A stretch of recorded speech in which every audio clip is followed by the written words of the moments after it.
Hello everyone, আজকে বৃহস্পতিবার। এখন বিকেলবেলা একটু বেরিয়েছিলাম আমাদের কাছেই একটা দোকানে। সামনেই তো রথযাত্রা আসছে কয়েকদিন পরেই। তো ঠাকুরের জন্য একটু ড্রেস কিনতে গেছিলাম। তো আপনাদেরকে একটু দেখাচ্ছি, ভাবলাম শেয়ার করি। তো এই যে এইরকম ৩ টে ড্রেস নিয়েছি। পুরো সেট করাই ছিল।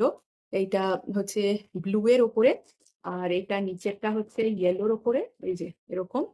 আর আরেকটা হচ্ছে নিচেরটা এরকম অরেঞ্জ কালারের। আর এর সাথে যে ওই ওপরে পরানোর গুলো এই পেছনে এরকম ভাবে দেওয়া আছে। তো এইরকম ৩ টে নিয়েছি। খুব ব্রাইট সুন্দর দেখতে। আর এরই সাথে ম্যাচ করে ৩ টে এরকম ড্রেসের সাথে ম্যাচ করে ৩ টে মুকুটও নিয়েছি। এই যে মুকুটগুলো একটু বড় সাইজের আমি নিয়েছি। আমার ঠাকুরের সাইজটা আসলে বেশ ছোট। ওইজন্য ড্রেসগুলো ছোট হলেও হয়ে যাবে। কিন্তু মুকুটটা বেশ বড় থাকলে দেখতে সুন্দর লাগে। তো ওইজন্যে মুকুটগুলো একটু বড় সাইজ নিয়েছি। এই একটা নীল, এই একটা অরেঞ্জ, ৩ টে জামার কালারের সাথে ম্যাচ করেই নিয়েছি।